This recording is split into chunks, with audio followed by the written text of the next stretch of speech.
connecté à ce podcast premier du genre. Nous voulons une plateforme d'échange entre des jeunes médecins qui réussissent leur carrière médicale de façon remarquable, hors des chantiers battus, d'une part, et d'autre part, avec des jeunes, parfois de jeunes médecins, des étudiants en médecine qui se posent encore des questions quant à la voie à prendre. Nous voulons voir plus de médecins se hisser au sommet, réussir leur carrière médicale. Nous voulons vous aider à choisir la voie qui vous convient le mieux et vous préparer aux pièges qui vous y attendent. Pour ce quatrième épisode, j'ai l'honneur d'accueillir mon ami et aîné, le docteur Niaone Moumouni.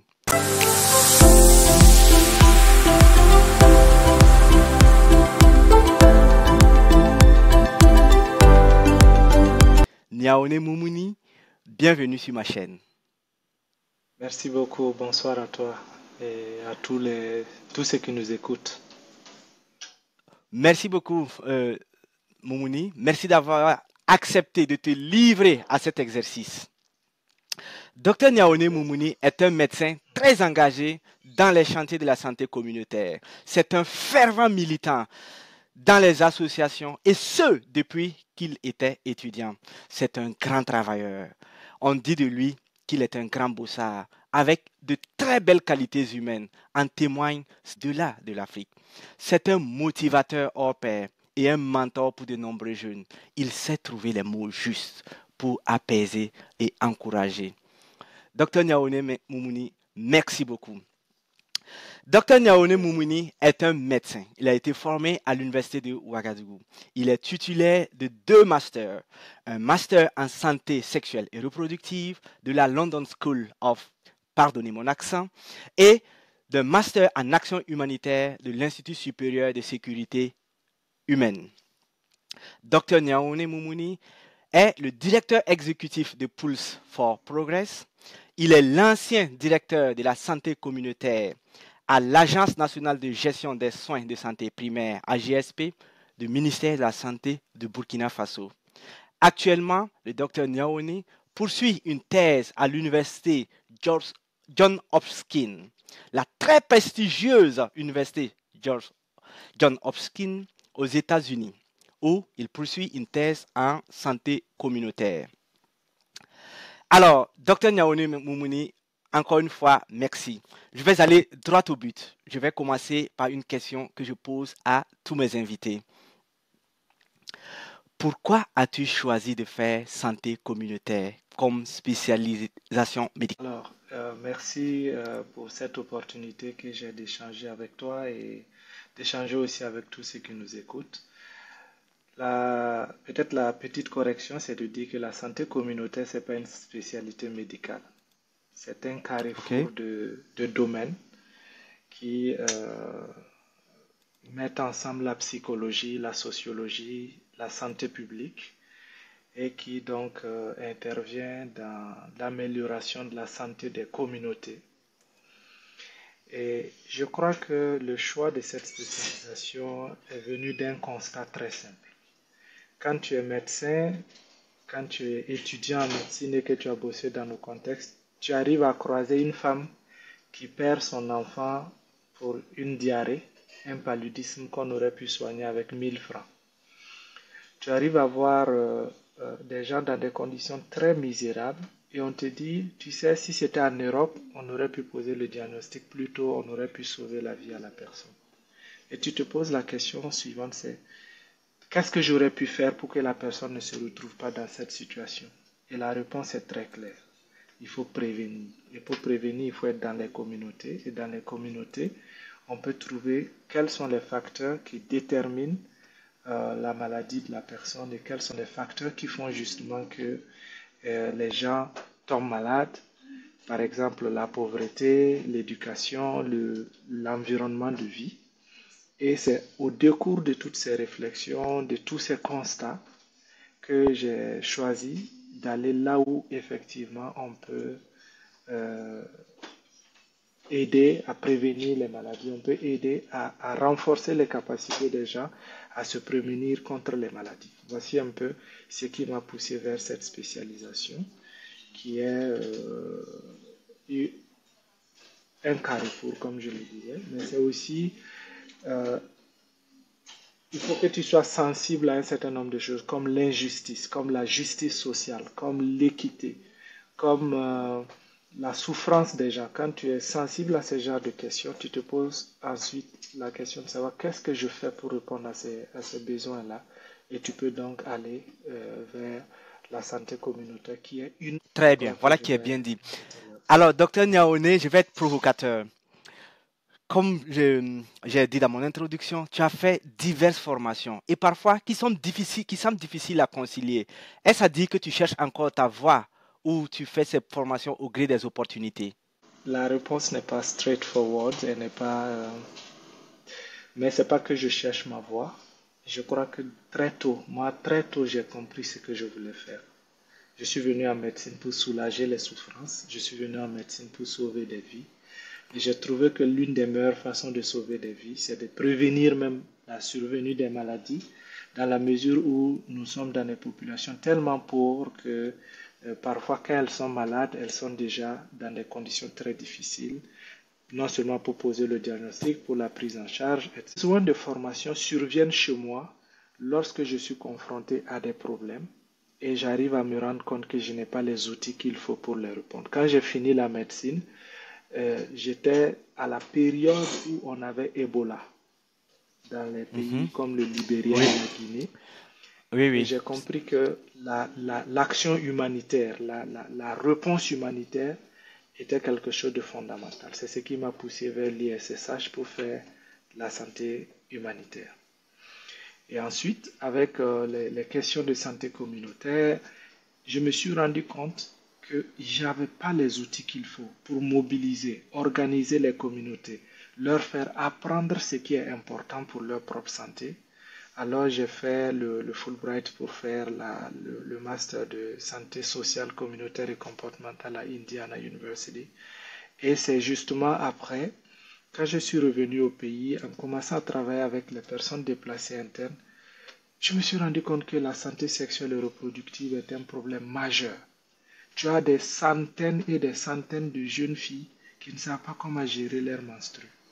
Tu as des cas de viol tout le temps, des cas de grossesse non désirée dans ces populations.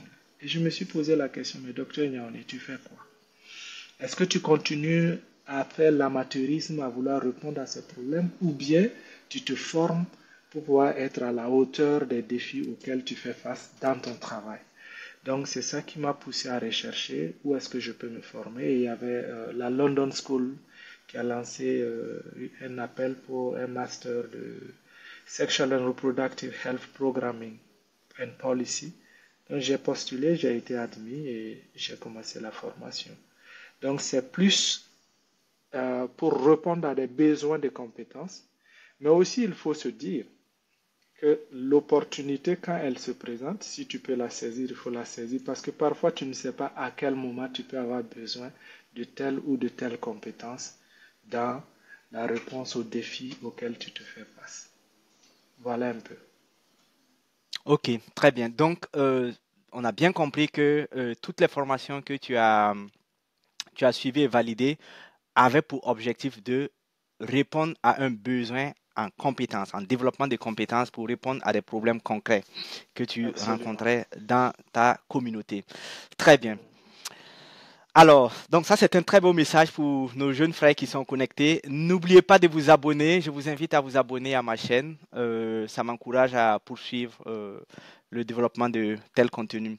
Docteur Niaouni, il est évident que tu inspires déjà de nombreux jeunes. Tu vas inspirer encore de nombreux jeunes qui vont embrasser probablement la santé communautaire ou alors qui vont tout simplement vouloir te ressembler. Mais toi, docteur Niaouni, qui t'a inspiré? Qui t'a amené à vouloir faire santé communautaire ou qui t'a le plus influencé dans ta carrière médicale? Oh, très bien, c'est une question fondamentale. Je crois que aujourd'hui, quand je regarde dans le rétroviseur, il faut commencer par se poser la question, qu'est-ce qui m'a attiré à travailler dans les communautés? Et ça, je crois que j'ai eu la chance d'avoir un père qui travaille dans le développement rural, et qui, dès que j'étais au primaire, m'amenait régulièrement en communauté quand il parlait avec les pêcheurs, avec les communautés. Il essayait de les organiser pour apprendre la pêche et la pisciculture. Je crois que en regardant dans le rétroviseur, l'amour de bosser en communauté, de développer des choses dans les communautés, vient de depuis là-bas. Mais en grandissant, il y a des documentaires que j'ai rencontrés à la télé, des gens qui ont complètement changé l'histoire de leur pays et de leur communauté, notamment Mahatma Gandhi, Mère Teresa, Che Guevara, etc., que nous regardions et que je trouvais qu'ils étaient extraordinaires, ils étaient pas communs. Et je crois que ça fait partie aujourd'hui des choses qui ont dicté mes choix d'engagement dans les communautés, mes choix de faire quelque chose, de ne pas le faire. Et au-delà de ça, il y a au sein du monde médical certains professeurs que j'ai rencontrés qui, pour moi, sortaient de l'ordinaire par la qualité de l'enseignement, mais aussi par leur prestance. Voilà, il y avait genre professeur Nicolas Méda, professeur Charlemagne, professeur Ahmad Diallo, voilà, des gens que j'ai rencontrés qui, oui, te donnent l'envie de l'excellence. Parce que, il faut le dire, le choix de la santé communautaire, il n'y avait pas de modèle pour moi au Burkina, des gens qui ont fait la santé communautaire. Mais il y avait des modèles d'excellence à mes yeux, et ça c'était très important. Le choix de la santé communautaire m'est venu avec mon contact avec le monde extérieur.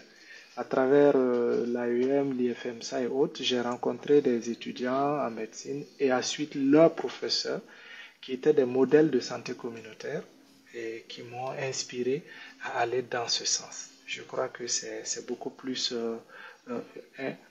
un ensemble d'événements, un ensemble de facteurs qui influencent. Et c'est ça qui est important. Pour tous ceux qui nous suivent, c'est pas un seul événement, mais c'est un ensemble d'événements. Et en général même, c'est après, en rétrospective, qu'on se rend compte, voici les choses qui nous ont influencés, voici les choses qui ont probablement fait que nous sommes allés vers cette direction.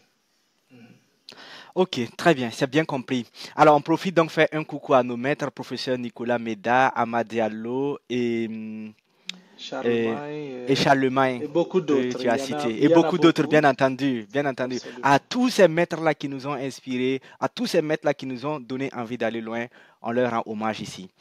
Alors, docteur Niaoné, tout à l'heure, tu nous as dit que tu es un ancien Fulbright. Tu as obtenu la bourse Fulbright pour étudier la science comportementale en santé, je crois, à Indiana University aux États-Unis.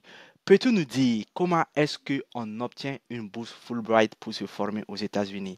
Peux-tu donner des conseils à nos jeunes médecins, aux jeunes étudiants qui nous suivent, qui souhaitent également se former comme toi aux États-Unis à travers des opportunités comme Fulbright?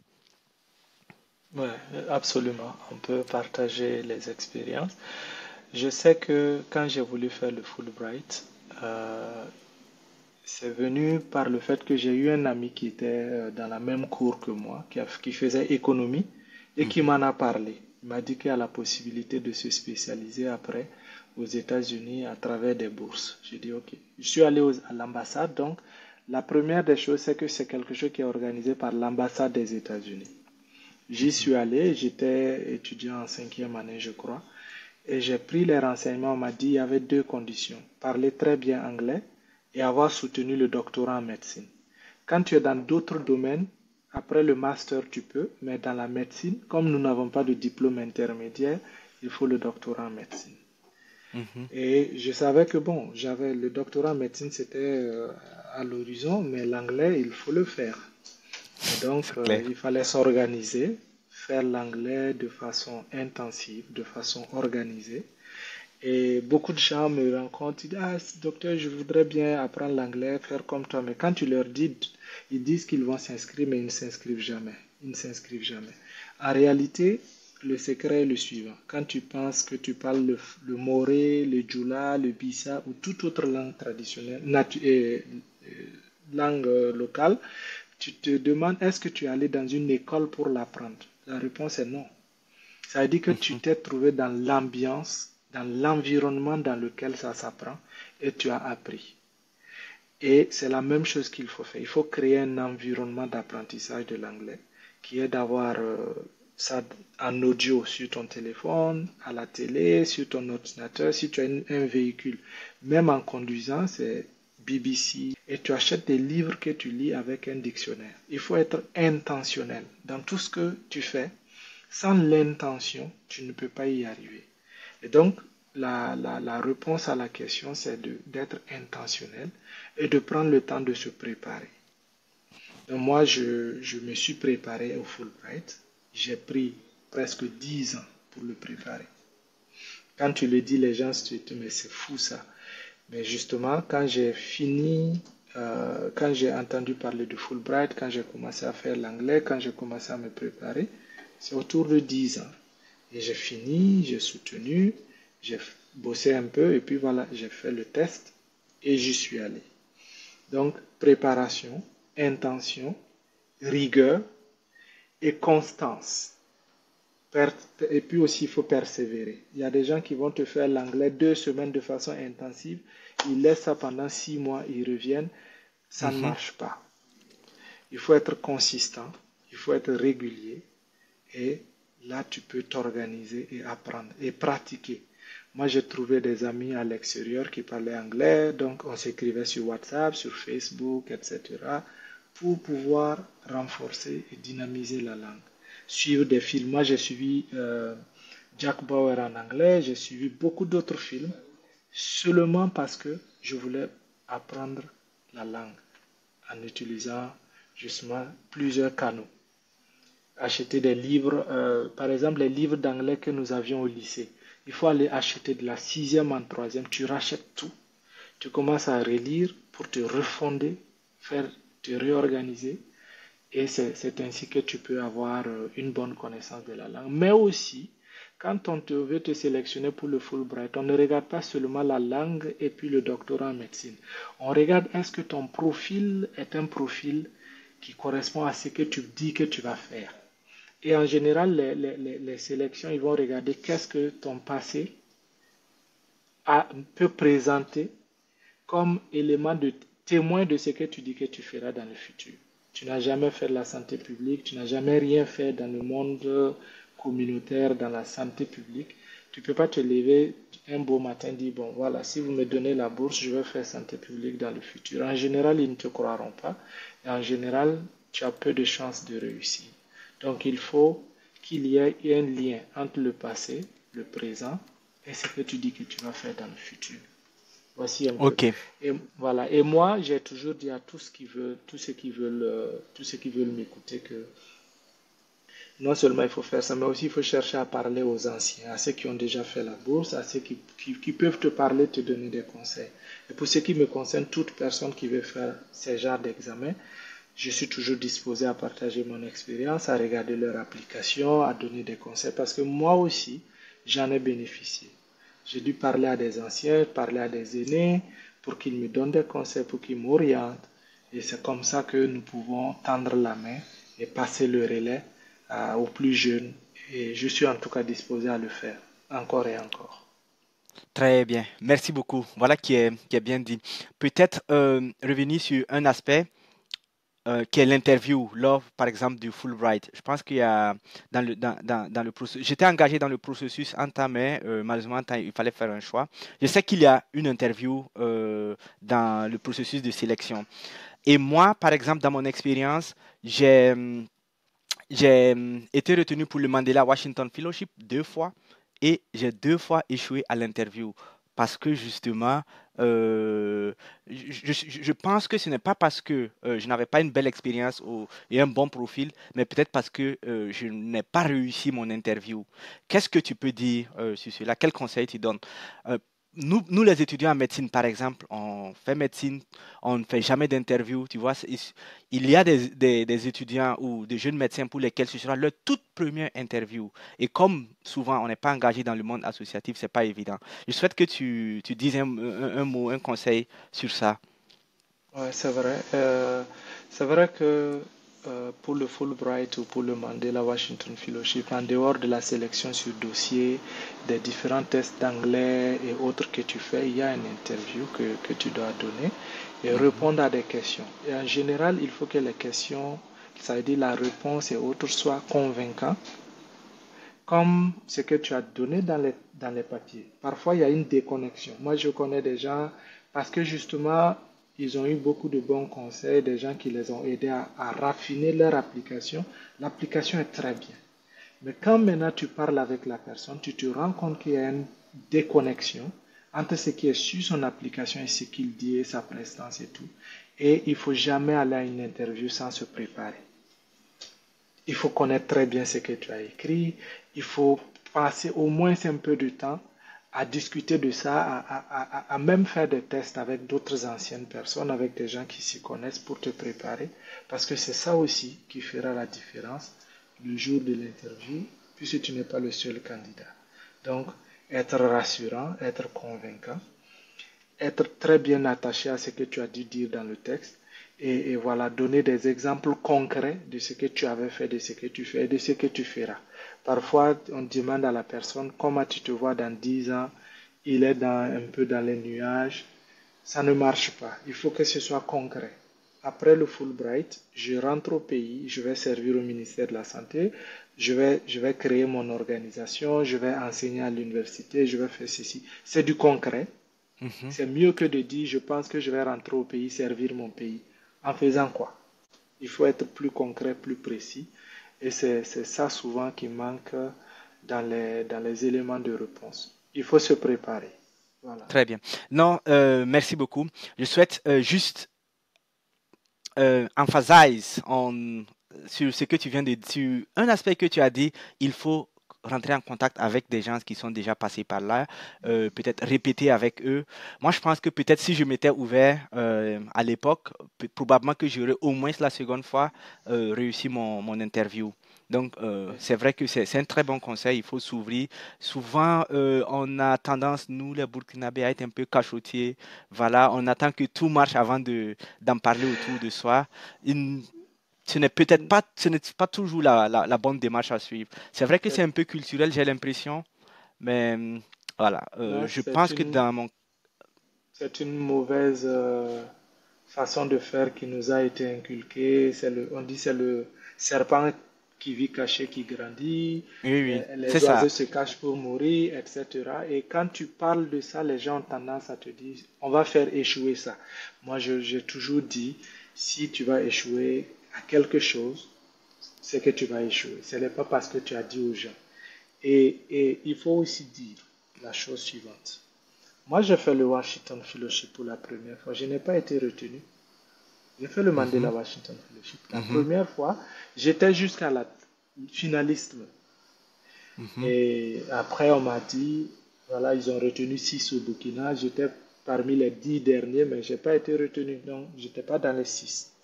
Mais l'année qui a suivi, j'ai eu le Mandela Washington Fellowship et le Fulbright en même temps. Et je devais choisir un.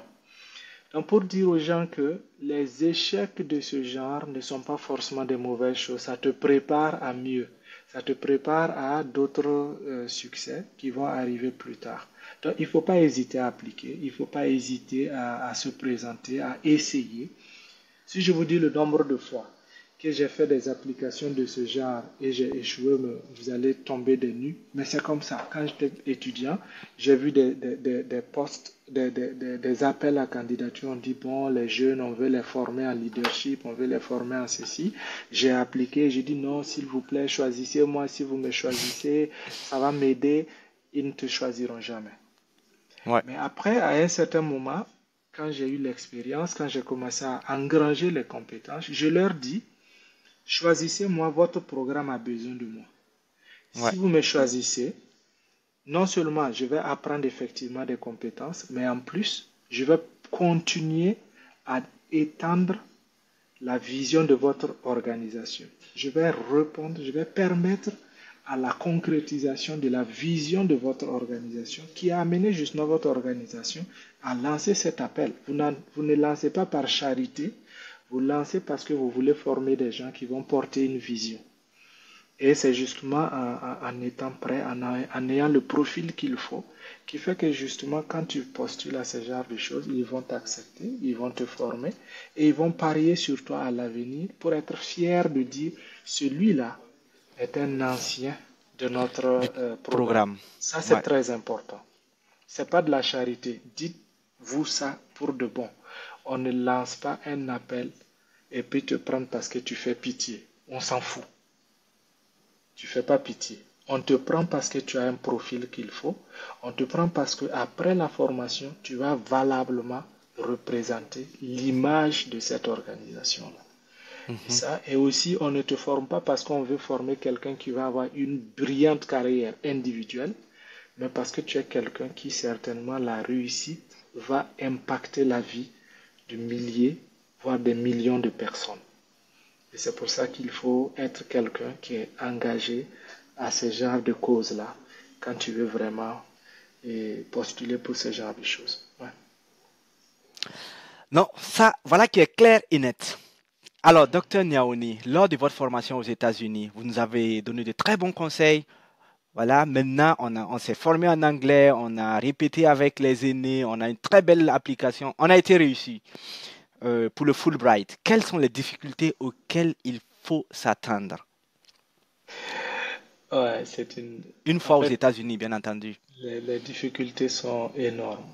Euh, Vous savez, dans ma cohorte, par exemple, quand vous venez au Fulbright, vous vous rencontrez avec les gens du monde. Nous, on était deux au Burkina lors de l'année dans laquelle j'ai été retenu. Mais en Mhm, même temps, après, on vous regroupe entre éléments de même profil. C'est-à-dire ceux qui vont faire santé publique, ceux qui vont faire tel truc. Vous vous regroupez.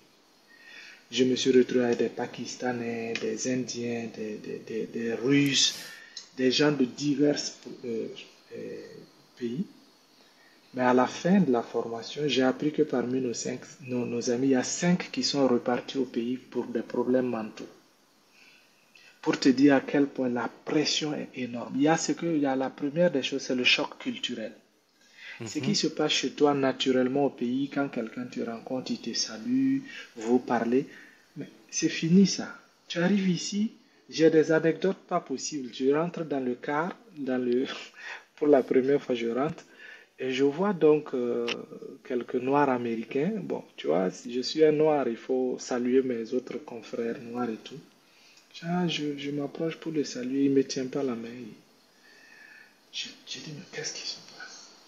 Non, je vais m'asseoir tranquille dans mon coin et je me rends compte que les gens viennent, ils s'asseyent à côté de moi, ils se lèvent, ils partent, ils reviennent, ils s'asseyent, d'autres. Personne ne me parle. Je dis, mais je leur ai fait quoi? Mais en réalité, tu leur as rien fait. Culturellement, ça ne fait pas partie de leur habitude de changer avec des Mhm. inconnus. Et ensuite, le rythme des cours est très différent. Le style des cours est très différent. Ici, l'enseignant ne vient pas comme un omnipotent qui sait tout, qui est un Dieu sur terre qui a tout maîtrisé et qui vient pour te donner des connaissances. Non, il vient partager.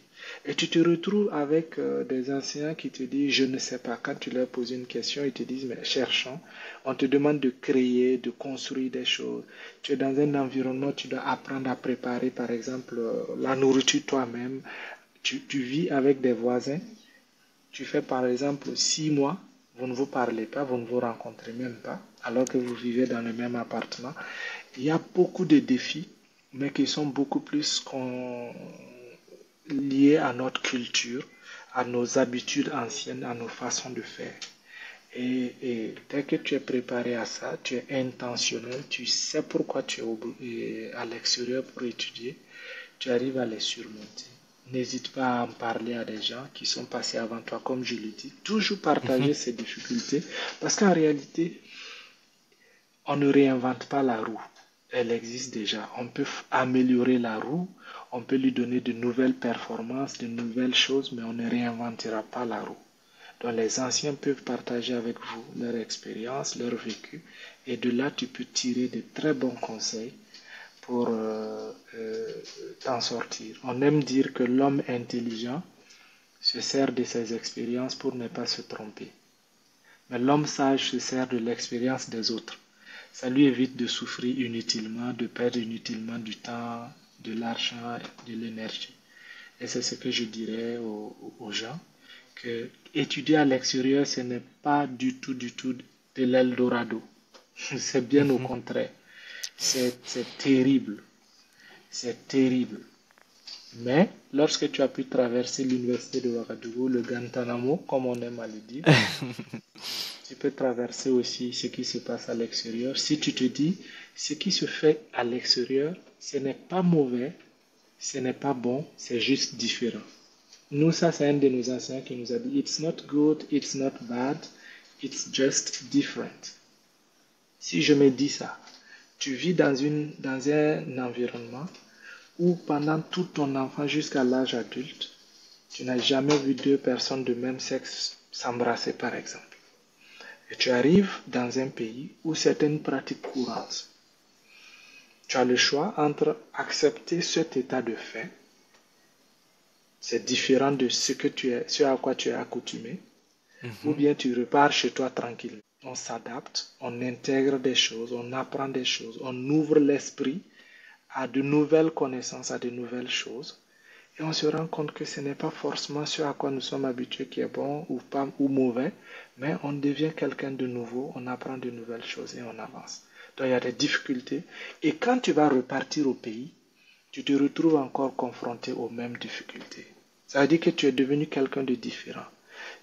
Vous n'avez plus les mêmes rapports, les mêmes normes. Tu te rends compte que les gens sont plus lents, les gens sont plus compliqués, les gens sont, tu vois, et du coup, c'est ce qu'on appelle le double choc culturel. Tu viens ici, tu es choqué, tu repars chez toi, tu es choqué. Tu Oh là deviens là. oui, tu deviens un incompris.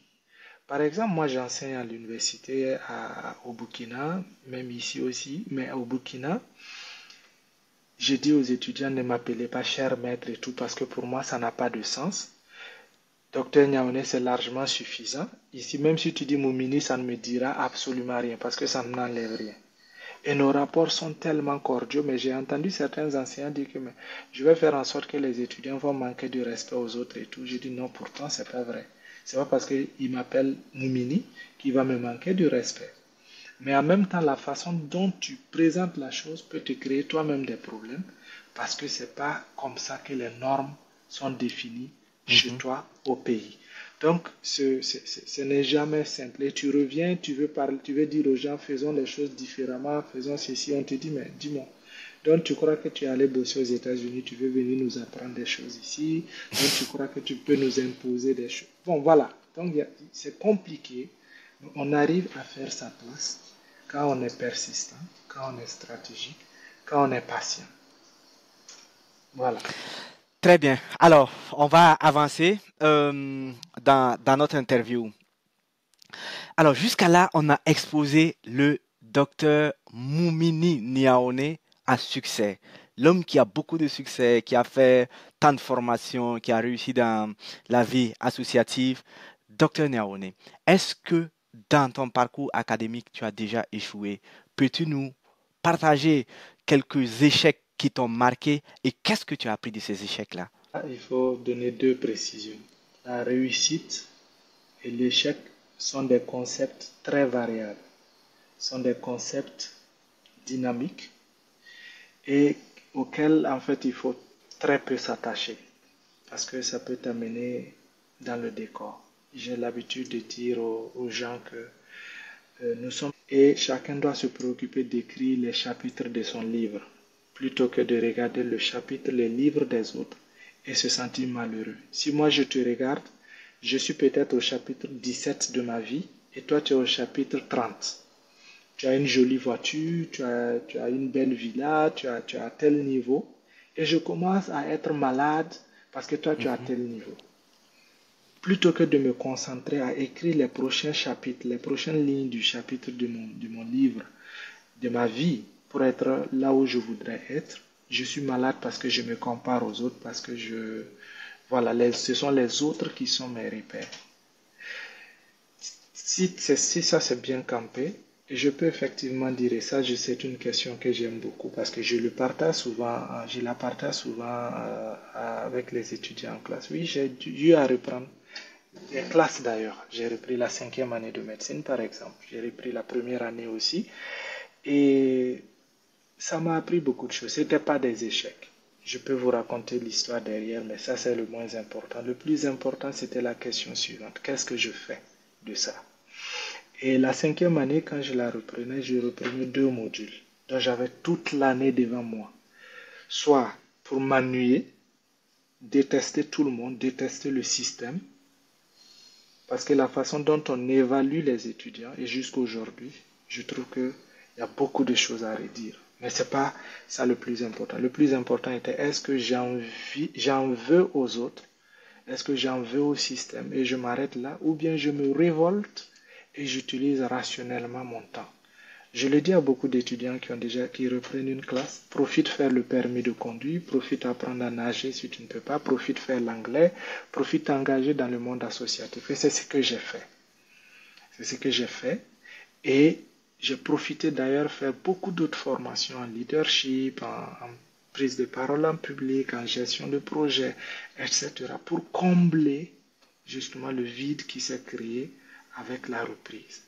Et donc, un événement en général n'a pas de connotation. C'est nous qui lui donnons une connotation. Ça veut dire que je reprends une année. Ok, ça c'est un fait. Qu'est-ce que je fais de cet événement? Tu vois, les gens sont tristes parce que leurs camarades de classe sont en année supérieure. Les gens sont tristes parce que la famille va passer le temps à les insulter. Les gens sont tristes parce qu'on va croire, ils vont se dire, bon, ça veut dire que tu es moins intelligent. Pourtant, dans un cours, par exemple, d'urgence médicale, de 60 chapitres, toi, tu bosses 45 chapitres, les 15 autres, tu n'as pas pu, et quelqu'un d'autre bosse 3 chapitres, et c'est dans les 3 chapitres qu'on vient choisir les devoirs. Il a la chance, il a 18, toi, tu as bossé 45 chapitres, mais tu as 9, tu reprends, mais c'est lui qui est le meilleur.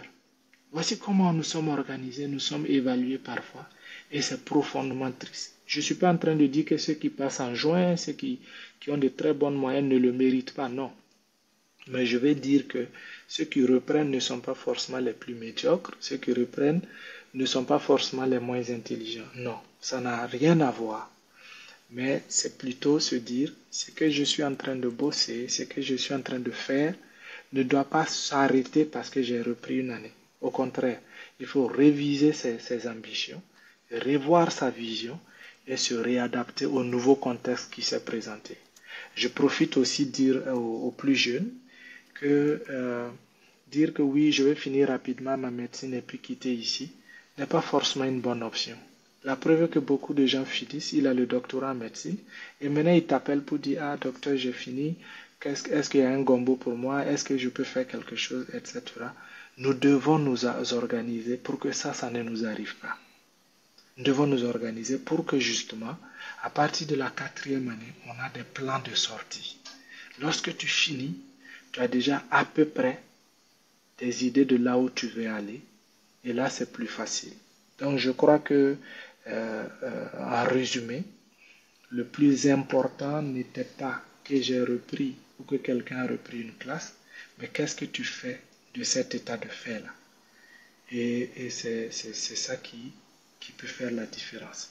Rester toujours attaché à l'excellence, quel que soit alpha, et se dire qu'il y aura des événements qui vont arriver qui ne sont pas forcément liés à ta volonté, mais c'est ce que tu en fais qui déterminera la suite de ma vie d'étudiant en médecine parce que j'avais une fenêtre extraordinaire pour me renforcer en termes de capacité, pour créer un réseau incroyable avec les étudiants en médecine à l'intérieur du Burkina, mais aussi à l'extérieur du Burkina. Voilà un peu ce que je peux partager. Mais voilà une philosophie très forte. Alors, je vous ai dit en introduction que Niaoné est un coach. En tout cas, c'est un très beau conseil que je prends également. J'ai pris avec grand intérêt, j'ai noté. Je suis d'accord avec ce que tu as dit. Ce n'est pas toujours évident de... Excuse-moi une minute, je vais réduire. Je disais que ce n'est pas toujours évident au moment où on est dans l'échec là de penser aussi positivement, mais comme tu l'as dit, il faut le prendre avec philosophie et il faut aussi se dire que tout ce qui nous arrive est une opportunité pour d'autres choses. Voilà. Voilà pourquoi il ne faut pas appeler ça échec. Voilà, je suis d'accord. Donc désormais, je n'appellerai plus ça échec. On reprend l'année, il y a un événement imprévu qui retarde le outcome que tu voulais. c'est ça. Et c'est à toi de l'analyser et de savoir ce que tu en fais. Donc, on dit souvent, quand tu dis que tu peux ou que tu ne peux pas, dans tous les deux cas, tu as raison. Ouais. Mais j'évite de m'appeler non plus coach parce que c'est un nom tellement galvaudé aujourd'hui sous nos cieux que ça ne... Voilà. Ok, on y va. Alors, docteur Niaoune, dans nos discussions précédentes, on a parlé de l'AEM. On s'est connus déjà quand tu militais dans l'AEM, alors que tu étais encore étudiant. Niaoune, aujourd'hui, si je te demande, qu'est-ce que l'AEM t'a apporté? L'AEM que tu as longtemps porté, que tu as développé et que tu as acquis, tu as donné une très bonne visibilité, que tu as renforcé, que tu as laissé en héritage aux jeunes frères qui ont bien entendu pris le relais. Qu'est-ce que l'AEM t'a apporté, toi? Alors, il faut déjà profiter de cette émission pour remercier encore une fois tous les collaborateurs avec lesquels nous avons rêvé de AUM Burkina, tous les architectes avec lesquels nous avons justement construit, notamment Abdraman Ouedraogo, Joël Kagone, Stéphane Benagabou, Christian, etc., etc. Ils sont très, nous l'avons laissé en héritage. Je crois que l'AEM m'a tout apporté. L'AEM m'a apporté un capital social extraordinaire. Il n'y a presque aucun district sanitaire au Burkina où je n'ai pas d'amis, je n'ai pas de médecins que j'ai connus par AEM. Il n'y en a pas. Quel que soit là où j'irai, je rencontrerai quelqu'un que j'ai rencontré en fac dans le cadre de cette structure-là. Ça, c'est déjà une immense satisfaction. Mais en plus, c'est à travers AEM que j'ai appris comment on enseigne des choses, comment on forme les pères, les jeunes. Ça veut dire que je suis jeune, je vais à une formation, j'apprends des choses, je reviens à AEM et je fais ça. Je réplique les formations. Donc j'apprends à passer des idées, j'apprends à consolider des acquis. C'est à travers l'AEM qu'on apprend à diriger les gens, qu'on apprend à organiser les équipes. C'est à travers l'AEM que j'ai même appris les fondamentaux de la santé communautaire. Rentrer dans un village, parler avec le chef du village, rencontrer les gens pour leur parler, pour organiser un événement à apporter, donner à croiser des gens très formidables, des mentors, des camarades qui ont des compétences extraordinaires. Et c'est à travers l'AEM, moi je suis allé en Inde en 2012. À travers l'AEM, j'étais vice-président de AEM Burkina. Et j'ai rencontré un étudiant en médecine qui s'appelle Sami Benjemil, qui est aujourd'hui médecin chirurgien aux États-Unis ici. Et dans les échanges, je lui ai expliqué ce que l'AEM faisait, ce que nous faisions. Et il m'a mis en contact avec son professeur en disant, elle peut t'aider à apprendre mieux les fondamentaux de la santé communautaire. Et c'est ainsi que nous avons commencé les clubs de santé communautaire au Burkina. C'est ainsi que, Hmm. après, j'ai fait le Fulbright, etc., etc. L'AUM Burkina m'a permis d'être en contact avec des gens aujourd'hui. Par exemple, la présidente de Women in Global Health, elle était présidente de la FMEC et c'est à travers l'AUM que je l'ai connue. Il y a beaucoup qui ont fait Harvard, qui ont fait beaucoup d'autres coins, qui sont aujourd'hui dans des très des postes de haute responsabilité. Et c'est à travers la connexion avec l'association des étudiants en médecine. Ce qui nous amène donc à motiver encore plus les étudiants à s'engager dans ces types d'organisation pour se développer humainement, développer ce que ils ne pourront jamais apprendre dans un amphithéâtre. Mhm.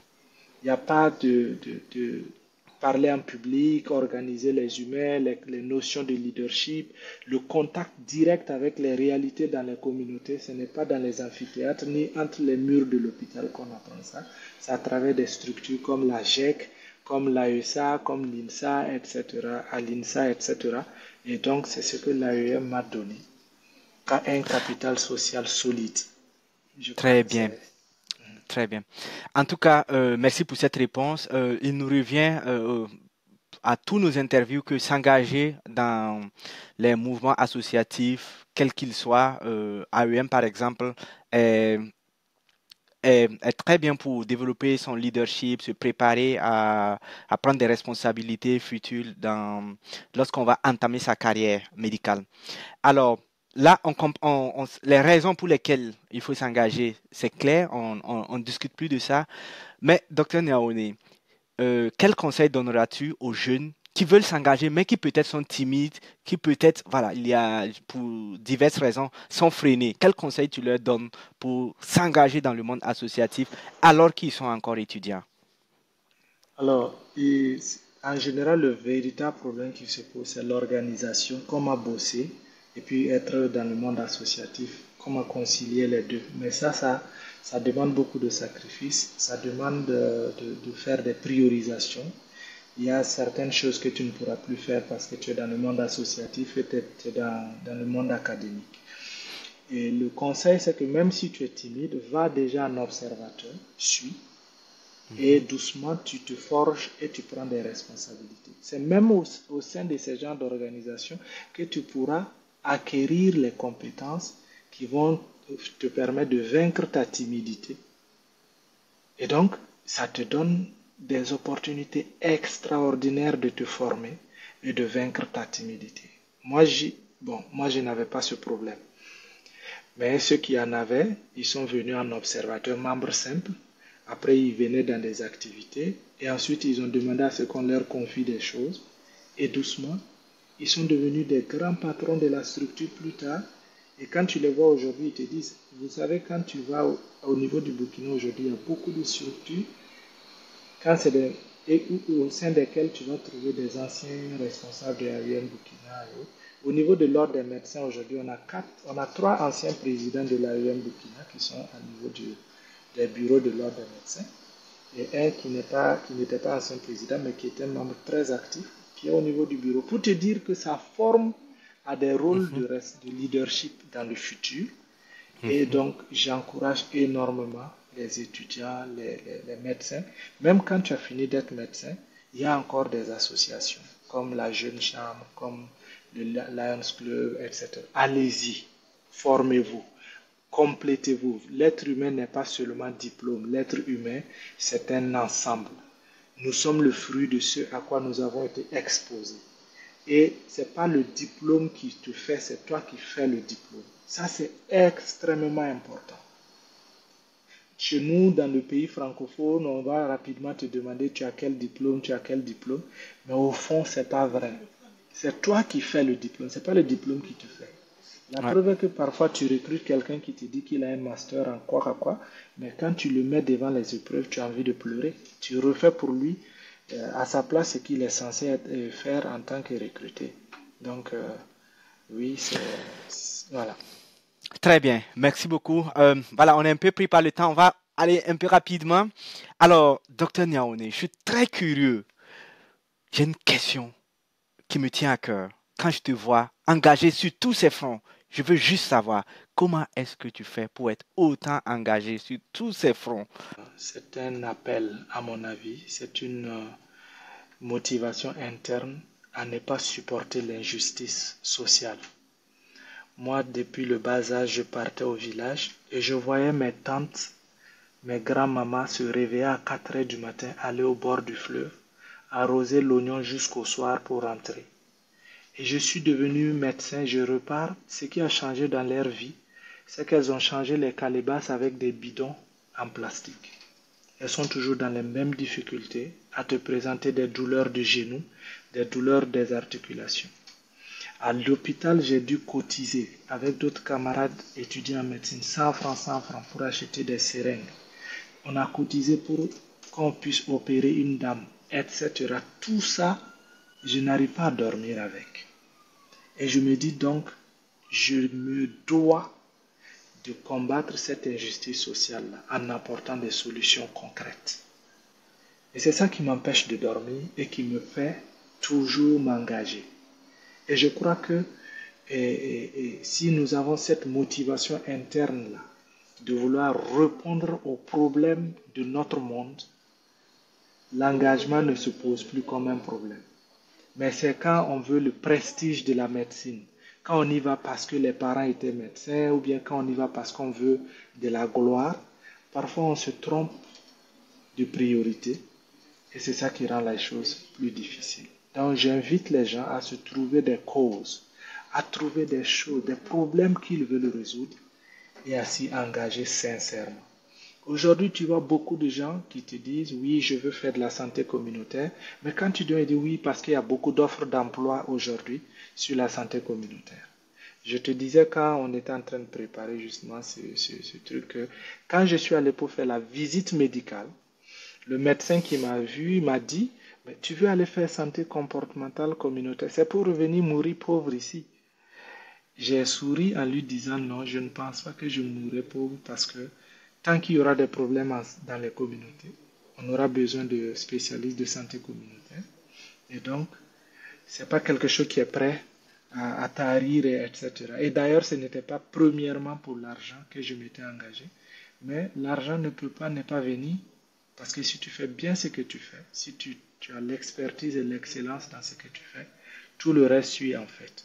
Et c'est l'occasion de dire à tous ceux qui sont aujourd'hui dans des moments difficiles de choix, dans des moments difficiles financièrement, qui ont fini, on les appelle docteurs alors que ça ne va pas financièrement, et qui se demandent qu'est-ce qu'il faut faire, de ne pas céder à la courte échelle, de rester serein et de s'engager pour quelque chose qui a de la valeur à leurs yeux.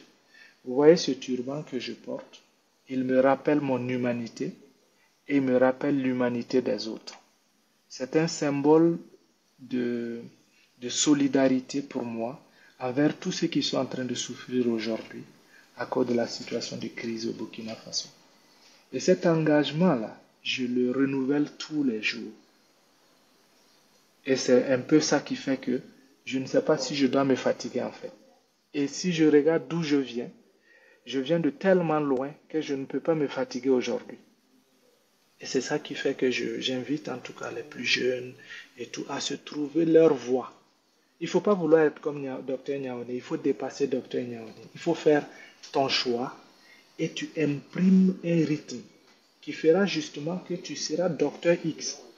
Parce que si tu veux juste être la photocopie de n'importe qui, tu finiras peut-être en mieux une pâle copie, mais tu ne feras pas mieux que lui puisqu'il est l'original. Mais si tu regardes, il t'inspire par certaines choses. Moi, en quatrième année, la première fois que j'ai vu professeur Chalmain, la façon dont il a parlé et tout, quand je suis sorti, j'ai dit, mais il faut que je sois comme ce monsieur-là. Mais plus tard, j'ai dit, non, je ne veux pas être comme lui, mais il est une source d'inspiration pour moi. Parce que moi aussi, j'ai ma voix à créer. Et c'est ça. Quel que soit ce que vous voudriez faire dans la vie, je pense que vous pouvez le réussir.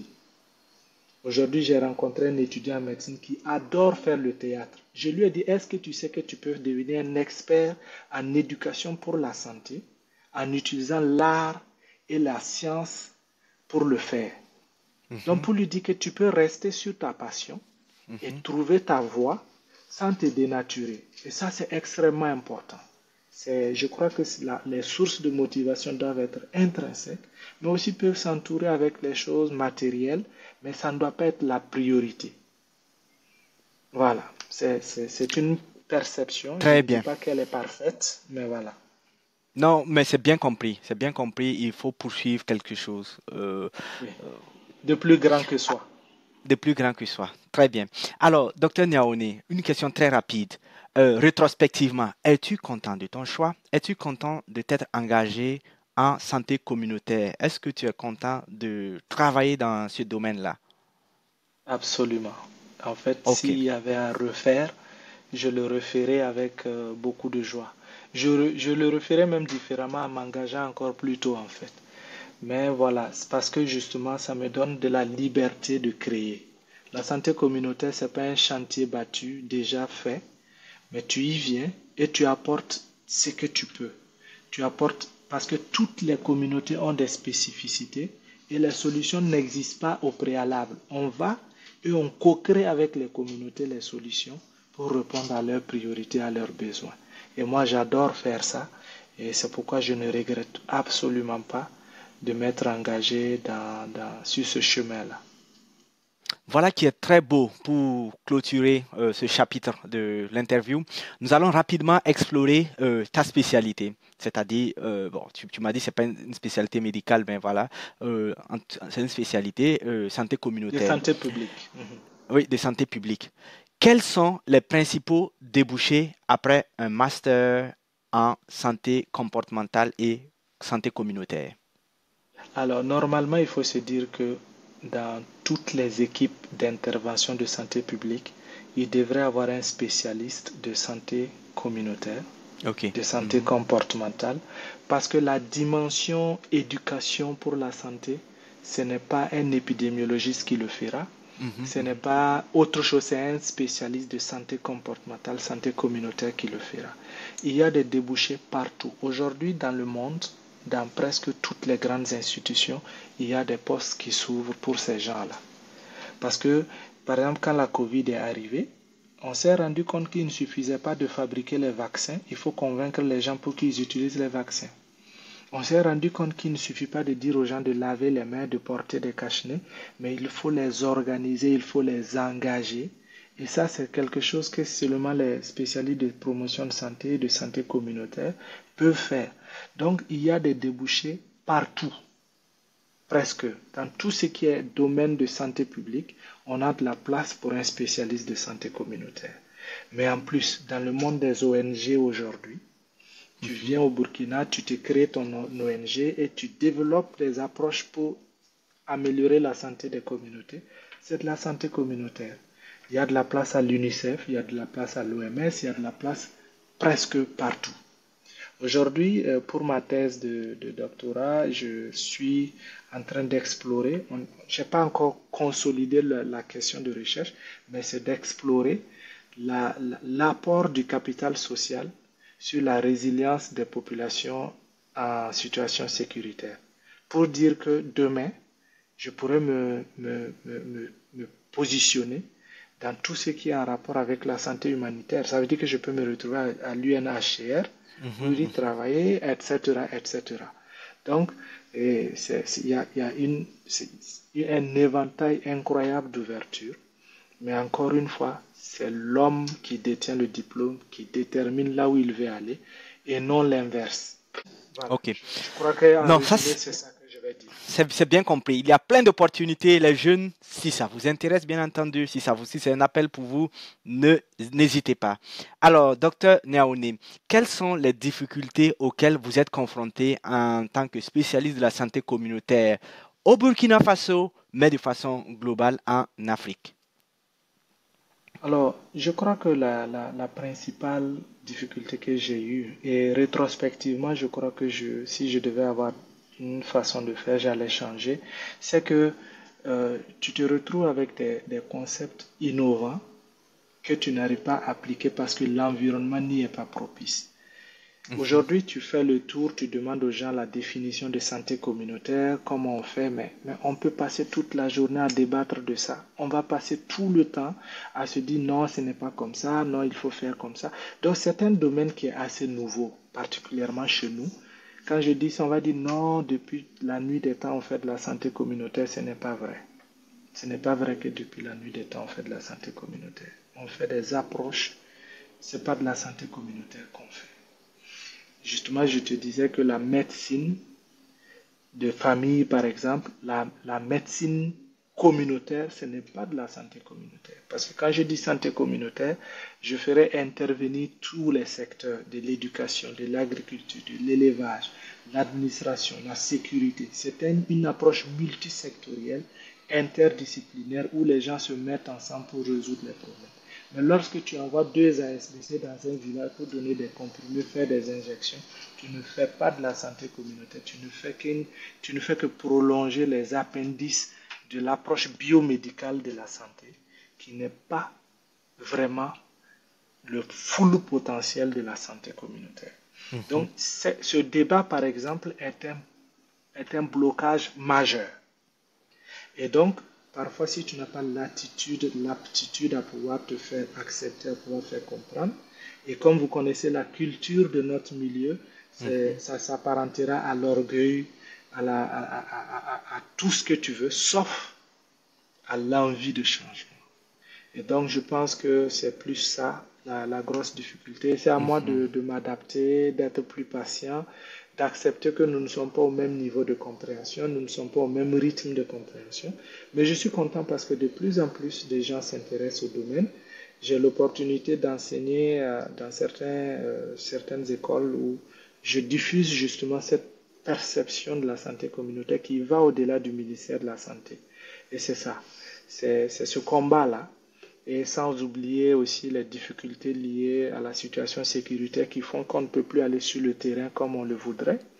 Les difficultés liées aux priorités de financement, plutôt que de prioriser le financement de la santé communautaire de façon holistique, on préfère financer des choses qui font des coups d'éclat, mais en réalité qui n'ont pas un grand impact sur la santé des populations. Vous savez, construire un hôpital 5 étoiles à Ouagadougou aujourd'hui, c'est très bien. Mais sincèrement, son impact sur la santé réelle des populations est très faible. Combien pour cent peuvent y aller? Combien pour cent peuvent faire un scanner? Combien pour cent? Ça dit, le temps qu'ils arrivent dans cet hôpital 5 étoiles, ils ont fini leur argent, le diagnostic est en retard et ils vont mourir. Vous comprenez? Donc, Ouais, docteur Niaoune, vous êtes très provocateur, hein? Ben oui, alors, Je sais qu'il est. je félicite tout ce qui est déjà fait. J'encourage ce qui est déjà fait. Attention, ce n'est pas jeter le bébé avec l'eau du bain. Je pense que ce qui est fait est déjà très bien, mais qu'on peut faire mieux, qu'on peut avoir une approche beaucoup plus holistique. Et on peut renforcer les communautés à prendre en charge eux-mêmes leur santé. C'est en ce moment qu'on réussira. Et ce n'est pas Dr Niaoune qui le dit. Les experts du monde du renforcement des soins de santé, depuis Almata, c'est-à-dire depuis près de 45 ans, se sont regroupés et ils ont dit, en 2018 à côté, ils ont dit à Astana, non, il faut qu'on change d'approche, voici ce qu'il faut faire. Et c'est connu, ce n'est pas Dr Niaoune qui est en train d'inventer ces choses, mais je sais que c'est difficile. Toute innovation est difficile à prendre du coup, et que ça prend beaucoup de temps. Et j'espère juste que les jeunes, ceux qui nous écoutent et tout, ensemble, on va pouvoir, et avec le temps, renforcer le système de santé, de sorte que toutes les créations de solutions puissent bénéficier à la masse, puissent bénéficier à la majorité, plutôt qu'aux élites, aux plus riches qui sont à Ouaga. Qui ont accès à ça. Voilà. Ouais. Très bien. Non, je pense que c'est très bien dit. Voilà pourquoi il faut impliquer tout le monde lorsqu'on définit la stratégie du ministère de la Santé. Absolument. Il faut inclure tout le monde et il faut s'assurer que ce qu'on fait bénéficie au maximum de personnes, mais pas aux élites seulement. Et c'est vrai qu'il y a... Excuse-moi, quand tu es à Yalagado, quelqu'un vient te tendre une ordonnance pour te dire où se trouve la pharmacie, où se trouve le scanner. Ou bien il vient, il te dit que j'ai 1000 francs. L'examen qu'on m'a demandé, c'est 3000 francs, je ne peux pas payer. Quand tu vois ce genre de choses-là, tu sais qu'il faut absolument faire des choses en amont pour prévenir les maladies, pour prévenir beaucoup de choses et protéger la santé des populations de la pauvreté. C'est-à-dire la pauvreté rend malade et la maladie rend pauvre.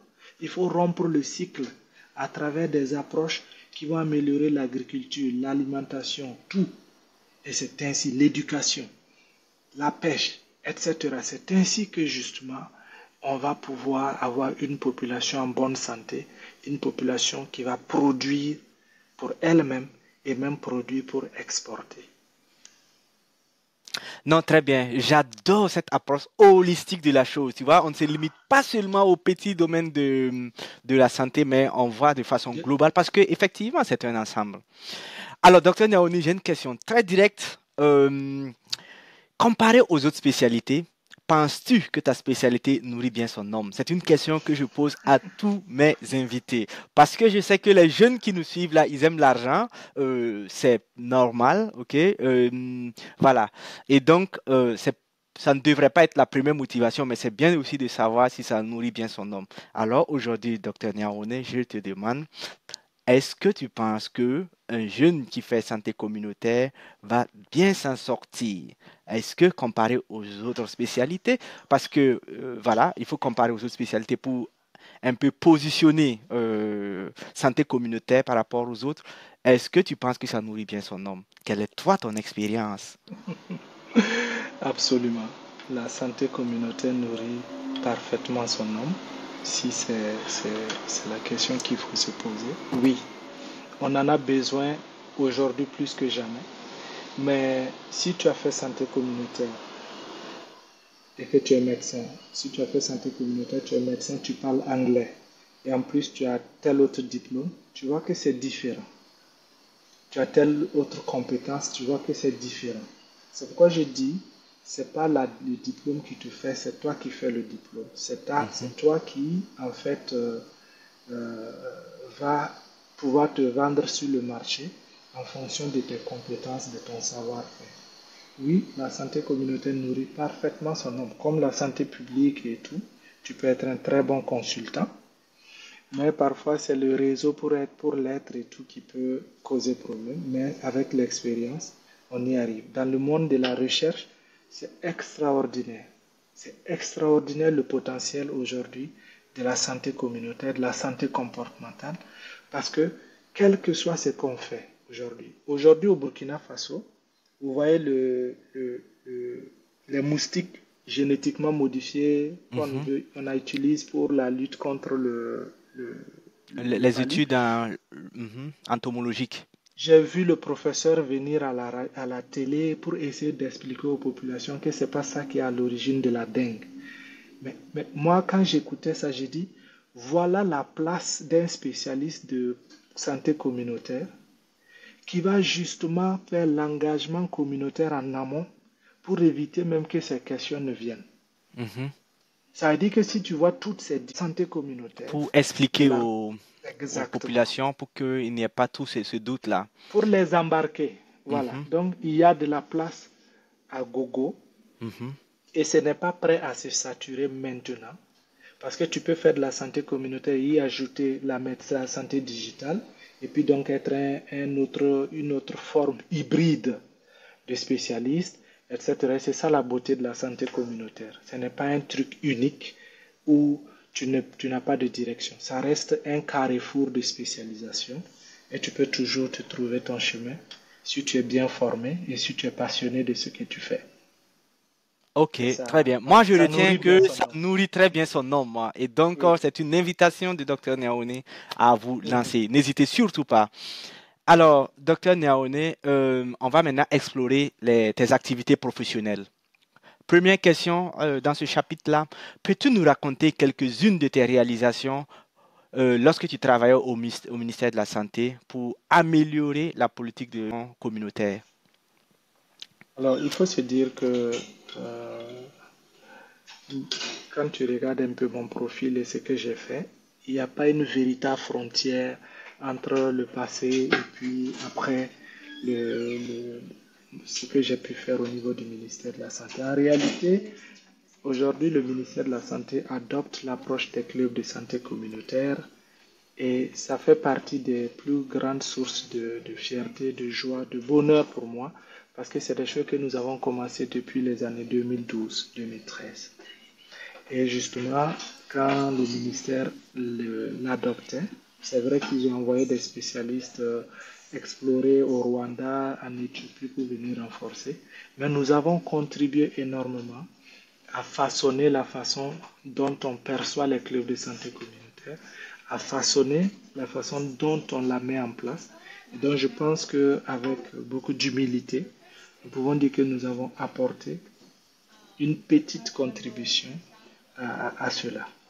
Et ça fait partie donc des sources de fierté que ce modèle soit adopté comme un modèle national et nous pouvons en être fiers. Mais en dehors de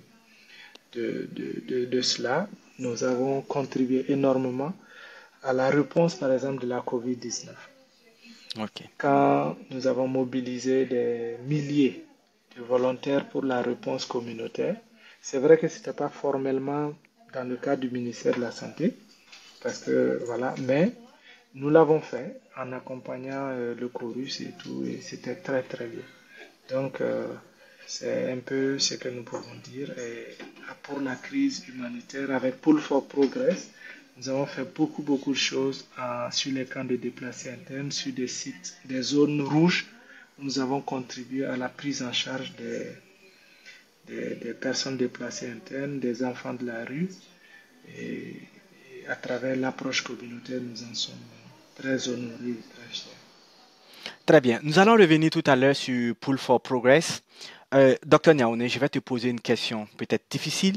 Euh, Quelle est ton appréciation de la stratégie de santé communautaire du ministère de la Santé? Je trouve que ce qui est fait, il y a déjà beaucoup de bonnes choses qui sont faites. Mhm. Aujourd'hui, le fait que le ministère ait des milliers d'agents de santé à base communautaire pour répondre aux problèmes de santé, pour être le plus proche possible des communautés, c'est très bien. Et ils sont en train de digitaliser l'approche formée sur des plateformes numériques, c'est très très bien. Mais comme je le dis, on pourrait améliorer très significativement cette approche-là si on la rendait intersectorielle. Si au lieu que le ministère de la Santé aille dans sa direction, le ministère de l'Agriculture dans sa direction, le ministère Ok, de ouais. l'Éducation dans Mhm. sa direction, et c'est ce qui se passe. Tu vas au village, dans le même village, il y a l'école des enfants un modèle ou un truc comme ça. Il y a des groupements d'agriculture à gauche, il y a des groupements de l'environnement à droite. Ça ne marchera pas. Les gens doivent se parler et avoir une approche holistique. Les clubs de santé communautaire, en fait, c'est à ça que ça devrait servir, une plateforme. Je ne vais pas trop développer, mais c'est pour dire que ce qui est déjà fait est bien, mais on peut être plus holistique, plus intersectoriel et créer des espaces d'échange où, par exemple, le directeur de, de l'éducation, de l'agriculture, de la santé, ils se rencontrent et ils se parlent régulièrement pour se faire le point sur les avancées en termes d'approche intersectorielle et transdisciplinaire. C'est ainsi que nous allons pouvoir mettre en place quelque chose de vraiment solide et voilà. Alors, je me permets d'être un provocateur. Est-ce que c'est une proposition que tu as fait au ministère? Comment est-ce que toi, docteur Niaouni, qui est spécialisé en santé communautaire, tu peux t'assurer à ce que cette approche-là soit transdisciplinaire? Parce que je pense que le mot-clé ici, c'est transdisciplinaire, c'est que l'ensemble des disciplines qui sont impliquées là puissent regarder dans la même voie, puissent travailler ensemble pour atteindre un objectif commun au lieu d'une approche interdisciplinaire ou complètement cloisonnée de la chose. Intra plutôt, ça veut dire qu'une approche cloisonnée, comme tu dis, une Mhm. évolution en silo. Non, c'est de continuer à le prôner. Parce que tu vois, il ne suffit pas justement aussi de savoir, mais d'amener les gens à regarder dans cette direction. Je pense que ça prendra du temps.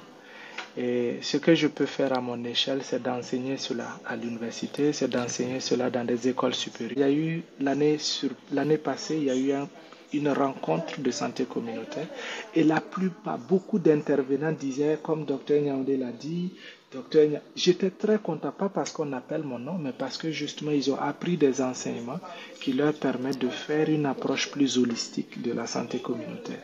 Au ministère de la Santé, il y a une culture biomédicale de la santé, où on va mettre beaucoup d'argent dans la définition, dans le traitement, dans la prise en charge des maladies, où on va mettre beaucoup d'argent dans les infrastructures de santé, plutôt que de regarder dans une approche communautaire, intersectorielle. Intersectorielle, c'est entre différents secteurs, eau, Mhm. agriculture, etc. Et Mhm. ça, ce n'est pas une culture qui est prête à partir du jour au lendemain. D'accord? Donc, il va falloir justement que les gens s'asseyent et se disent ça doit changer. Aussi, dans l'organisation, parfois le niveau technique, le niveau stratégique qui définit les stratégies se retrouve encore à être le niveau d'exécution.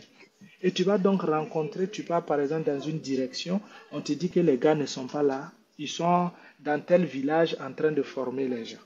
Ils sont dans tel coin en train... Mais pourquoi? Pourquoi? Le truc est que ils doivent être dans la stratégie et qu'il y ait d'autres personnes qui sont dans l'opérationnel et qu'ensemble ils travaillent pour améliorer énormément le service, améliorer énormément les indicateurs de santé. Et pour moi, ce n'est pas Dr Niaoune qui peut changer ça du jour au lendemain. Mais nous allons continuer à le prôner. Nous allons continuer à pousser les gens pour que la décision des techniciens les conseils des techniciens que nous sommes soient acceptés par le niveau politique et que ça puisse être impulsé. C'est tout ce que nous pouvons faire pour le moment. Plutôt, et ça, il y a 5 ans, je ne parlerai pas comme ça. J'allais être dans la bagarre à pousser, à bousculer, mais ça ne change rien. Les gens te regardent plutôt comme un ennemi, ils te regardent plutôt comme un perturbateur, mais au fond, ce n'est pas ce que nous souhaitons. Nous souhaitons juste une meilleure santé pour nos populations. Je veux que Norogo, que Napoko puisse être conscient depuis chez lui de sa place dans le système de santé, de ce qu'il peut faire. Quand quelqu'un tombe malade, la première personne à savoir qu'une personne est malade, c'est les membres de sa famille. Et même lui-même. Avant que toi, médecin ou toi, infirmier, ne puisse intervenir, c'est lui-même le premier à le savoir. Et il est expert de sa propre vie. Et c'est pourquoi, justement, il faut l'éduquer, le former à pouvoir lui-même être un partenaire pour la prise en charge, un partenaire pour les soins. Donc, voici un peu les discours que nous tenons, peu importe où nous sommes. Que ce soit en face, voilà.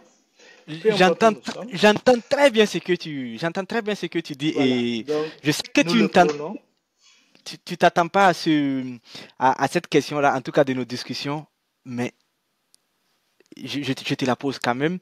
Est-ce à dire que Niaoné s'est engagé en politique? Parce que ce que tu es en train de me dire là, c'est la ligne, on peut changer ça, notamment en contribuant à écrire la politique d'un parti politique, comment ça s'appelle encore, le manuel des partis politiques, là où ils déclinent leur vision, stratégie, opération et tout ça. Et j'imagine que peut-être c'est dans des, dans des forats comme ça, dans des opportunités comme ça, qu'on peut inscrire ça dans, dans une politique, dans une grande vision et que ensuite on peut exécuter. Et ça dit que Niaoné est en train de s'engager en politique. Non, pas pour le moment. Pas pour le Je, moment. non, je peux dire que, en fait, je me suis engagé avec le mouvement Sens il y a quelques années. Je suis donc un membre et un cadre du mouvement Sens avec lequel nous avons de grandes aspirations, mais ce n'est pas ce qui influence ce que je suis en train de dire. Et quand tu dis politique, il y a diverses façons de parler de politique. Il y a les politiques de santé, qui est une approche scientifique. Ce n'est pas la politique politicienne comme on aime à le dire. Et c'est plutôt dans cette approche de technicité que nous sommes. Parce que ce que tu dis, quand tu prends les politiques des partis politiques, ils décrivent de belles choses, mais quand ils arrivent au pouvoir, ils ne font presque rien de ce qu'ils ont dit. Ce n'est pas pour moi ce qui va apporter le véritable changement. Le véritable changement sera dans la création de textes, de stratégies qui dépassent l'humain. Ça veut dire que quel que soit celui qui viendra à la tête du département ministériel, il y a une ligne de conduite attachée à l'évidence scientifique, attachée aux théories comportementales, sociales, adaptées à notre contexte burkinabé, plutôt que de vouloir déconstruire ce que les prédécesseurs sont venus trouver et ce que les prédécesseurs ont fait. Chacun revient, il veut recommencer, refaire la roue et on se retrouve à ne pas implémenter quelque chose de solide. Et aussi, il faut le dire, il y a un turnover tellement rapide. Chaque ministre vient, il fait 1 an, il part, 2 ans, il part. On ne peut jamais construire quelque chose avec ça. Dans certains pays, je suis passé, par exemple au Maroc, j'ai vu que les ministres font parfois 6 ans, 5 ans, etc. Mais je trouve que c'est là qu'on peut déposer quelque chose de durable. Et il faut vraiment y penser et détacher les postes de ce genre-là à seulement des idéologies politiques. Je sais que je suis dans l'utopie en me disant ça, parce que c'est beaucoup plus complexe, beaucoup plus difficile que ça. Mais nous pouvons apporter beaucoup de science à la pratique, à la gestion de la santé de nos populations pour de meilleurs rendements. Voilà. Ouais. Non, je suis tout à fait d'accord avec toi. Ce turnover-là ne favorise pas du tout une vision à long terme. Il n'y a pas de fil rouge. Chacun vient avec une nouvelle vision. On reconstruit en permanence. On détruit, on reconstruit en permanence et ceci n'aide pas. Euh, et même si le ministre devait changer, je pense que dans ce qui m'a été donné de voir dans d'autres pays, c'est que le secrétaire, par exemple, le secrétaire général du ministère, lui, c'est la mémoire, il détient l'historique et c'est des gens qui doivent rester assez longtemps, n'est-ce pas? Ils doivent traverser des ministres pour qu'on puisse avoir un fil rouge, n'est-ce pas, dans la conduite du ministère, ce dont tu mentionnais. Mais malheureusement, dans notre contexte, le secrétaire général, le ministre, c'est des changements continuels, perpétuels et je pense que ça doit rendre difficile l'action qu'on essaie de mener, la politique qu'on essaie de mener et ça doit être également difficile pour ceux qui y travaillent. Alors, docteur Niaoné, peux-tu nous parler de Pulse for Progress? Qu'est-ce que vous faites à Pulse for Progress? Ok. Alors, rapidement, c'est de dire que Pull for Progress est une organisation à base communautaire qui travaille dans la promotion de santé, dans le développement endogène. Mhm. Et nous avons fait appel à des expertises différentes, des acteurs de l'éducation, les questions du genre, des forestiers, des sociologues, des spécialistes de l'éducation, des spécialistes de santé publique pour ensemble réfléchir sur des actions qu'on peut mener pour répondre aux problèmes des populations. Voici un peu ce que Pull for Progress fait. On s'occupe, mais actuellement on est beaucoup plus focus sur des actions d'éducation, la mise en place des clubs de santé communautaire qui justement répondent à cette approche transdisciplinaire intersectorielle. Et donc, voici en gros ce que nous faisons à Pull for Ok, Progress. C'est très long, mais c'est de façon résumée.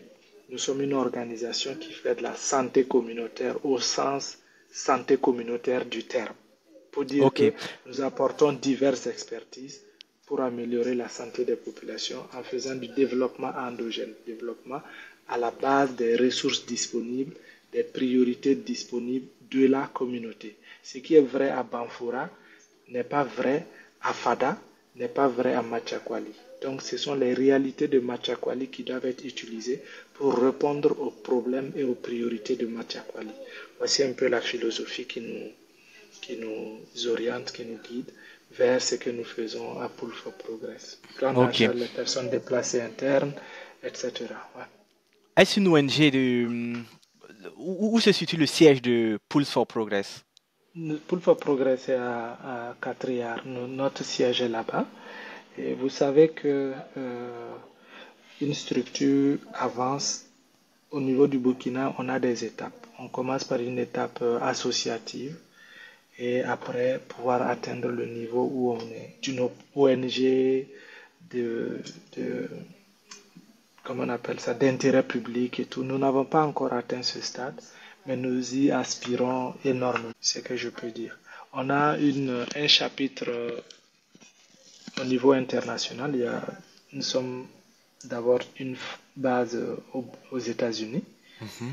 Et en fait, l'ambition est que Pull for Progress puisse un jour avoir Pull for Progress Côte d'Ivoire, Pull for Progress Ghana, Niger, comme MSF, pour mettre en place des interventions. Mais il faut le dire, c'est une structure à but non lucratif. Nous ne faisons pas des bénéfices, nous ne faisons pas de l'argent. Ça veut dire que ce n'est pas une structure qui produit de l'argent, mais plutôt qui utilise des ressources pour répondre à des problèmes dans un but beaucoup plus caritatif, dans un but beaucoup plus humanitaire que du business. Ce n'est pas du business. Très bien. Merci beaucoup, Dr. Niaoné. Nous allons donc passer à la conclusion et aux perspectives, le dernier chapitre de cette interview. Quelles sont les perspectives dans les 10-15 années à venir pour la santé publique et également la, disons, santé publique, santé communautaire? Une question qui est difficile à répondre, mais il faut dire que depuis ces 5 dernières années, pour le Burkina et dans beaucoup de pays de la sous-région, je vois de l'engouement pour la santé communautaire. Et les gens commencent à mieux comprendre que Vous ne pouvez pas décider à la place des gens ce qui est bien pour eux, sans eux. Et donc, il y a un boulevard qui est en train de se créer pour la santé communautaire. Et même que les crises humanitaires aujourd'hui font que les spécialistes n'arrivent plus à aller dans les communautés pour faire les interventions. Donc, ils sont obligés encore de se rabattre sur les communautés pour faire leurs interventions. Du coup, ça donne encore plus de place, plus de pertinence à l'approche communautaire pour développer la santé.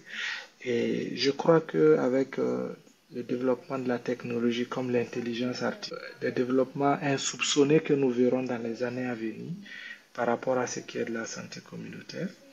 Et les gens sont en train de se former, en train de prendre des chemins. Et je crois que très clairement, ceux qui sont intéressés par la question, ils y sont invités parce qu'il y a beaucoup à faire. Si vous prenez seul le Burkina, pouvoir se dispatcher et faire des choses que je crois qu'il y a de la place. Les développements sont extraordinaires. Il y a des... Encore une fois, je dis, la santé communautaire n'est pas une spécialité pure. C'est une spécialité hybride qui concilie beaucoup d'acteurs, qui amène donc à tout le temps pouvoir s'adapter aux réalités, aux priorités de la zone d'intervention. Donc, Très bien. Merci beaucoup. Alors, Néoné, un, deux, maxi trois conseils que tu donnerais à des jeunes qui souhaitent s'engager en santé communautaire. c'est le meilleur métier au monde. Je vais être provocateur comme ça. C'est extrêmement passionnant. C'est fou, mais c'est très passionnant. Quand tu peux passer la journée avec les communautés, parler de leurs difficultés et tout. Donc, premièrement, il faut être passionné. On ne peut pas faire du tourisme en santé communautaire. Quand tu n'aimes pas les communautés, quand tu n'aimes pas le contact avec la réalité, il ne faut pas venir là-bas. Donc, voilà. Mais mon conseil, c'est d'être passionné, de vouloir résoudre des problèmes des communautés. Le deuxième, c'est d'être patient et persistant. La santé communautaire, c'est quelque chose qui crée. C'est pas un chemin déjà battu, chantier déjà battu où tu viens juste pour l'emprunter. Non, c'est quelque chose que tu dois créer, tu dois faire des ouvertures, tu dois innover. Et le dernier, c'est que croyez en vous, croyez énormément en vous, en votre potentiel. Travaillez à avoir des compétences. Et c'est le seul garant. Ça veut dire que quand vous accumulez des connaissances, quand vous accumulez des compétences, vous êtes solide. Et la route que vous allez prendre désormais, vous avez plus d'assurance que lorsque vous êtes très libre et vous vous faites appeler expert. Moi, j'appelle ça du tourisme communautaire, c'est pas de la santé communautaire. Et là, ça devient difficile. Soyez patient, soyez ça dit un lifelong learner. Il faut apprendre. Il faut être quelqu'un d'engagé pour l'apprentissage de la connaissance, ouverture d'esprit à la connaissance et beaucoup d'humilité. Je vais terminer par ça. Beaucoup d'humilité. Quels que soient les diplômes que vous avez, les gens en face ont des expertises que vous n'avez pas.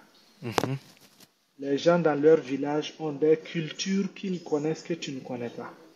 Donc si tu n'es pas humble, tu ne peux pas faire de la santé communautaire. Il faut beaucoup d'humilité, savoir que ce que tu sais n'est pas suffisant. C'est nécessaire, c'est important, mais il faut l'apport des autres pour pouvoir faire de la véritable santé communautaire. Humilité, Ok. humilité. Voilà. Très bien. Alors, pour les jeunes qui nous suivent, Docteur Néaoné, je vous pose une question pratique. Comment obtenir un poste à Pool for Progress? Il faut déposer une demande. En fait, ça dépend. D'abord, nous fonctionnons à travers des projets que nous concevons et nous les mettons en œuvre. Si il y a des domaines dans Pool for Progress qui vous intéressent, déjà, on peut facilement déposer une demande pour être membre, déjà. Et ensuite, en fonction de votre profil, on peut travailler à concevoir un projet, à trouver les financements pour la mise en œuvre. Selon votre profil, vous pouvez être la personne qui va l'apporter pour y arriver, en fait.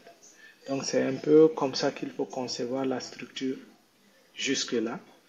C'est que c'est pas fermé, mais c'est toi-même tes compétences qui te font y travailler ou ne pas y travailler. C'est comme là où je suis ici à John Hopkins. L'enseignant n'est pas payé par l'université. L'enseignant est payé par les fonds qu'il fait rentrer dans l'école, les bourses de recherche qu'il fait rentrer, et c'est sur ça qu'il est payé. Et c'est à peu près la même chose. Tu viens, tu as des compétences, tu produis des projets qui sont financés.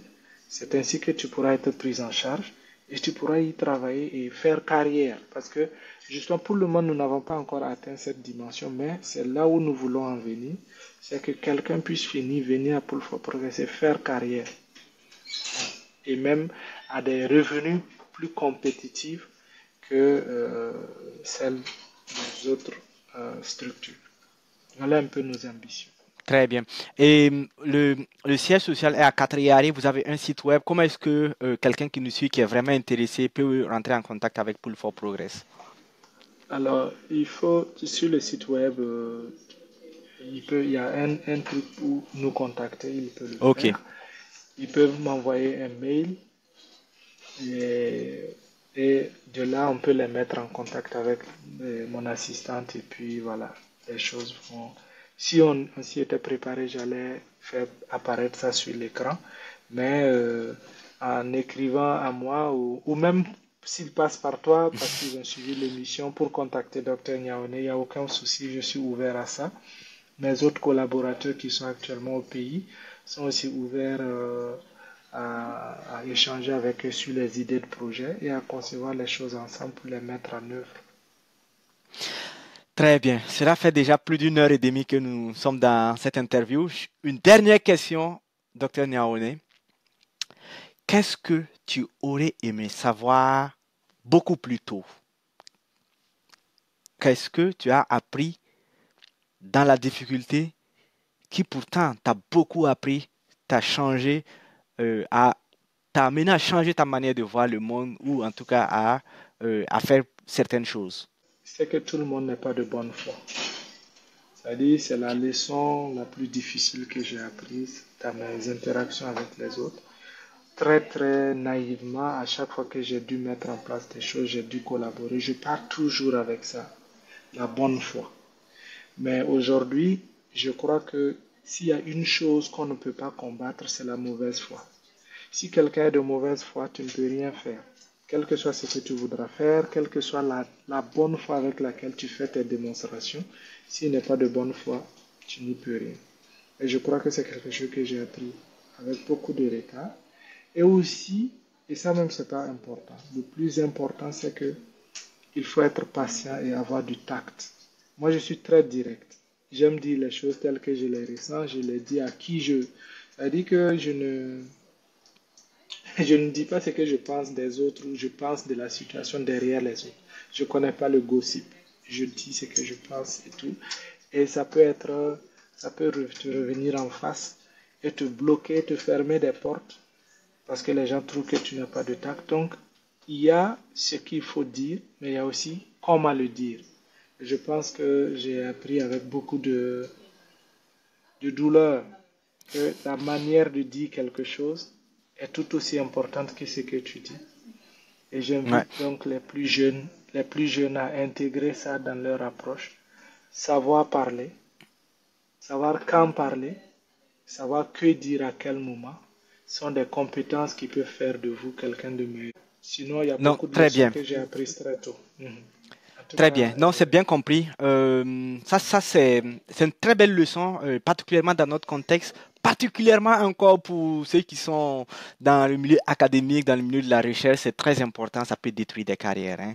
On le sait mais tous. en même temps aussi, il ne faut pas aussi faire le larbinisme, l'aplaventrisme Oui, et être tout tout le à temps fait. à... Non, voilà. Non, C'est pas là, ce tu ne que je seras pas du tout conseille, mais je respecté non plus. pense, Oui, oui, je suis voilà, je d'accord. pense juste que les plus jeunes doivent Mhm. apprendre en fait la retenue, apprendre à être digne même dans la colère, même dans le ressenti.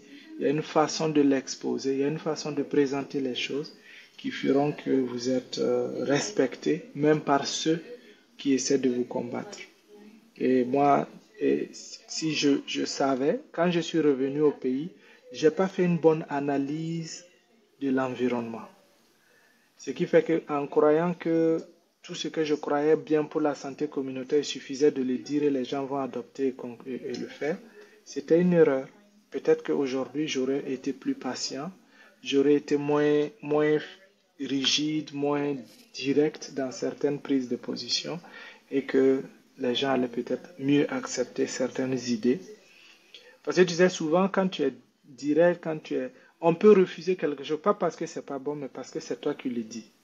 Mhm. Et à la fin, ça dessert ta cause. Et je crois que les plus jeunes doivent apprendre de ça et être Très bien. plus tactiques. Mhm. Très bien. Tu as mentionné quelque chose, tu as dit que la mauvaise foi, on ne peut pas combattre la mauvaise foi. Alors, qu'est-ce que tu conseilles aux jeunes par rapport à cela? Est-ce qu'il faut savoir détecter cette mauvaise foi-là? Comment est-ce que tu as fait dans ton parcours d'apprentissage de ce fait-là? Qu'est-ce Moi, que je tu fais crois que désormais? le truc est que quand j'étais, par exemple, étudiant en médecine, membre du bureau, j'ai eu affaire à des gens qui étaient toujours opposés à ce que je proposais. Et je Mhm. tentais comme un beau diable à les convaincre et tout. Et parfois, j'étais obligé d'abandonner l'idée parce que les autres n'y ont pas adhéré. Et je crois que avec beaucoup de recul, je me rends compte que non, c'était juste parce que c'est moi qui le proposais que ça ne passait pas et autres. Ça m'amène à me poser des questions sur moi-même. Qu'est-ce que je dois changer à moi pour être mieux accepté pour certaines choses. Mais en même temps aussi, c'est de se dire que si tu es très convaincu, il faut y aller. C'est difficile de détecter la mauvaise foi a priori. C'est très difficile. Mais c'est en avançant qu'après tu vas te rendre compte. Et je conseille aux plus jeunes d'être plutôt dans cette posture, d'être au-dessus de la mêlée et de croire en eux, de faire le bien, de faire ce qu'ils pensent bien, de croire en eux-mêmes et de laisser les autres parler, de laisser les autres gesticuler parce qu'ils n'y pourront rien. Donc, au lieu de se tuer à vouloir convaincre les autres de sa propre bonne foi, du bien de ce qu'on veut faire, il faut le faire. Il ne faut pas perdre tout le temps à vouloir convaincre les autres, mais il faut y aller. Parfois, ils vont te rejoindre plus tard ou ils ne te rejoindront pas, mais au moins tu auras fait ce que tu crois bien. Et si tu te trompes, tu reviendras aussi dire que je m'étais trompé parce que tu n'es qu'un être humain. C'est tout. Voilà Je un crois qu'on a très beau retenu beaucoup les gens. conseil. Ouais, voilà un très beau conseil pour terminer cette émission. Docteur Niaoné, je te dis merci. Un tout grand merci pour ta disponibilité, ton ouverture et aussi d'accepter de partager ton expérience avec les plus jeunes. Je te remercie également pour tout ton engagement depuis que tu étais étudiant, pour tout ce que tu as fait pour l'AEM, pour d'avoir donné cette dimension nationale là à l'AEM. Je te remercie pour tout ton engagement communautaire, tout ce que tu fais pour améliorer la santé des différentes communautés, des moins privilégiés, des déplacés internes et tout. Je te dis un grand merci. Merci de t'être livré à cet exercice et merci de continuer à inspirer la jeunesse, les jeunes médecins. Je te souhaite un très bon courage pour la suite de ton doctorat à Johns Hopkins et je suis sûr que l'avenir nous réserve de très bonnes choses avec Dr Niaoné. Merci à nos auditeurs. N'oubliez pas de vous abonner. Et si vous avez encore des questions, n'hésitez pas de les écrire dans les commentaires. Je les transmettrai à Niaoné et on pourra discuter offline. Absolument. Alors, Et merci beaucoup. je suis disponible. Je suis disposé aussi. Merci à Dr Niaoné pour son humilité, pour sa disponibilité. Bonne soirée à tous et je vous souhaite un très beau week-end.